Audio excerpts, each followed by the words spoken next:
Setelah memalsukan kematiannya dalam petualangan terakhirnya, mantan pembunuh bayaran Arthur menjalani kehidupan yang damai di Rio de Janeiro dengan identitas palsu.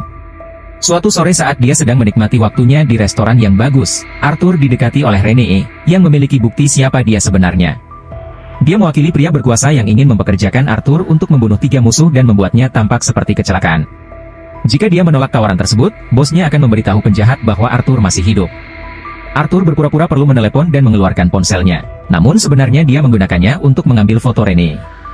Dia segera mengeluarkan senjatanya dan Arthur membalasnya dengan mendorong meja ke arahnya, menolak tawaran tersebut. Semua antek yang dibawa Renee menyerang Arthur, dan dia melawan mereka semua menggunakan keterampilan pertahanan dirinya dan benda apapun yang dia temukan di restoran, termasuk panggangan itu sendiri. Kemudian Arthur melompat ke atap tram yang lewat untuk melarikan diri, namun Renee dan anak buahnya menaiki tram yang sama dan mencoba menembak Arthur dari dalam. Renee juga mencoba memanjat ke arahnya. Jadi Arthur memutuskan untuk melompat ke punggung pesawat layang agar berhasil melarikan diri. Sore harinya, Arthur kembali ke perahu tempat dia tinggal dan menemukan beberapa pria mencurigakan sedang memeriksanya. Dengan menggunakan remote control, dia mengaktifkan bom yang dia pasang jika terjadi keadaan darurat dan membuat kapalnya meledak, membunuh orang-orang tersebut. Setelah itu, dia pergi ke sebuah wadah lama tempat dia menyembunyikan semua peralatannya dan membakar paspor lamanya untuk menggantinya dengan identitas baru. Beberapa waktu kemudian, Arthur pindah ke Thailand, dan teman lamanya Mei mengembalikan gubuk lamanya. Di bawah lantai gubuk, Arthur menyembunyikan lebih banyak senjata dan peralatan, jadi dia segera mulai meneliti Renee. Dia mengetahui bahwa dia bekerja untuk Shrine, penjahat berbahaya yang sangat dia kenal.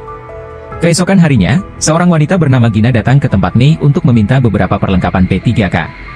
Mei melihat ada beberapa memar di tubuhnya, tapi Gina menolak bantuan tambahan apapun. Saat malam tiba, Mei mendengar teriakan datang dari salah satu perahu dan menyadari bahwa Gina dianiaya dengan kejam oleh seorang pria bernama Frank. Mei meminta bantuan Arthur dan meskipun dia tidak ingin pergi, dia tahu dia berutang pada Mei. Saat dia sampai di perahu, Arthur mencoba menanyakan kabar Gina dengan baik, tapi Frank menyerangnya. Arthur segera membela diri dan ketika Frank terjatuh, kepalanya secara tidak sengaja terbentur dan mati.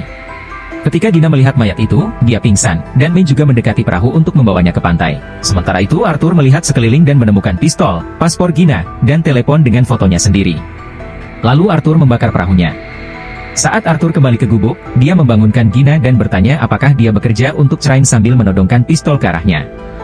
Gina mencoba melucuti senjatanya, namun Arthur dengan mudah mengalahkannya dan membuatnya berbicara. Shrine memang mengirim Gina, tapi dia sebenarnya tidak bekerja untuknya. Shrine memerasnya untuk melakukan hal ini. Dia seharusnya berperan sebagai korban yang tidak bersalah untuk mendapatkan perhatian Arthur, dan Frank terlalu berlebihan dalam perannya. Rencananya adalah mendekati Arthur lalu menelepon Shrine, namun Arthur melarangnya melakukan hal itu. Dia akan memutuskan kapan orang-orang ini akan datang. Keesokan harinya, Arthur mengetahui bahwa Gina pernah menjadi bagian dari kelompok kemanusiaan yang menawarkan bantuan di Kamboja.